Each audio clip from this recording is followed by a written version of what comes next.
কে কত বেশি জনপ্রিয়, জনগণের কাছে যাচ্ছে, জনগণের ভাষা বুঝে, জনগণের সমস্যা বুঝে, কতটা বাংলাদেশকে ধারণ করে, কতটা আপনাদেরকে ধারণ করে, আমরা তাদেরকেই নেতা নির্বাচন করব। জনগণ পাশে থাকলে দিল্লি পালাতে হয় না, লন্ডন থাকতে হয় না, হাসনাত আব্দুল্লাহ বলেন।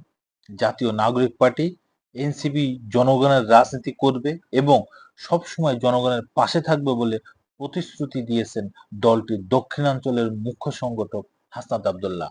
তিনি বলেছেন, জনগণ পাশে থাকলে কোথাও পালাতে হয় না। আসছে নির্বাচন উপলক্ষে ভোটারদের উদ্দেশ্যে তিনি বলেন, কোনো মার্কার কাছে, কোনো দলের কাছে আমাদের বিবেক যেন বন্ধক না দিই, সেই বিষয়ে আমাদের সজাগ থাকতে হবে।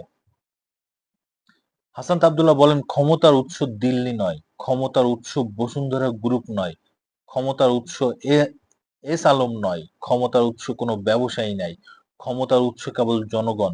জনগণ যদি পাশে থাকে তবে দিল্লি পালাতে হয় না, লন্ডনে থাকতে হয় না। জনগণ যদি পাশে থাকে তাহলে এই 56,000 বর্গমাইলে জন্ম ও মৃত্যু হয়। আমরা কোনো পিন্ডির উপরে, কোনো দিল্লির উপরে, কোনো আমেরিকার উপরে নির্ভর করতে চাই না। যোগ্যতা দেখে নেতৃত্ব নির্বাচনের আহ্বান জানিয়ে হাসনাত আব্দুল্লাহ বলেন, যে যত জনপ্রিয়, যে যত জনগণের কাছে যাচ্ছেন, যে জনগণের ভাষা বোঝেন, জনগণের সমস্যা বোঝেন, আমরা তাকেই নেতা নির্বাচন করব। আমাদের দেশে নেতা তৈরি হয় নির্বাচনের আগে।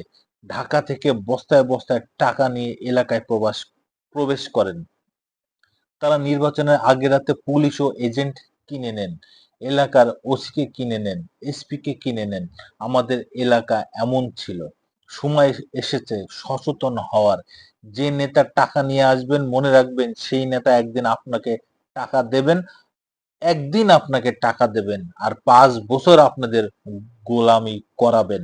নির্বাচন আগে যেই নেতা আপনাদের টাকা দেবে সেই নেতা পরে আপনাদের মালিক হয়ে যাবে। এনসিপির এই মুখ্য সংগঠক আরো বলেন, আমাদের রাজনীতি কোনো ব্যবসায়ীর কাছে বর্গা নাই। আমরা জনগণ থেকে অর্থ সংগ্রহ করব। আপনাদের কাছ থেকে 10 টাকা, 20 টাকা, 100 টাকা সংগ্রহ করে আমরা জনগণের জন্য রাজনীতি করব। যখন রাজনীতিবিদরা ব্যবসায়ীদের কাছে নিজেদের রাজনীতি বন্ধক দেন, তখন ব্যবসায়ীদের স্বার্থে পলিসি তৈরি করতে হয়। তরুণ প্রজন্মকে উদ্দেশ্য করে হাসনাত আব্দুল্লাহ বলেন, আগের প্রজন্ম ভণ্ডামিকে নাম দিয়েছে কৌশল, তারা মিথ্যাকে নাম দিয়েছে রাজনীতি। সন্ধ্যা 7:30টায় মেহেরপুর শহীদ শামসুজ্জোহা পার্ক থেকে পদযাত্রা শুরু হয় সরকারি কলেজ মোড়ে। সংক্ষিপ্ত সমাবেশ হয়। সেখানে জাতীয় নাগরিক পার্টির আহ্বায়ক নাহিদ ইসলাম বলেন, 1971 সালে এই মেহেরপুর থেকে স্বাধীনতার ঘোষণাপত্র পাঠ করা হয়েছিল। সেই ঘোষণাপত্রে বাংলাদেশ বিনির্মাণ হয়। কিন্তু মুজিববাদী সংবিধানের মাধ্যমে মুক্তিযুদ্ধের আকাঙ্ক্ষাকে নস্যাৎ করে দেওয়া হয়েছিল।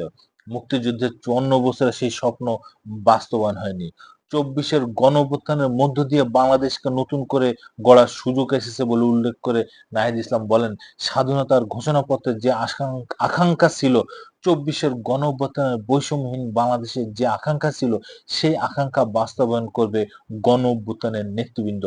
ফলে মেহেরপুর থেকে স্বাধীনতার ঘোষণাপত্রে যে ডাক এসেছিল, আমরা চাচ্ছি নতুন করে জুলাইয়ের ঘোষণাপত্র তৈরি করব।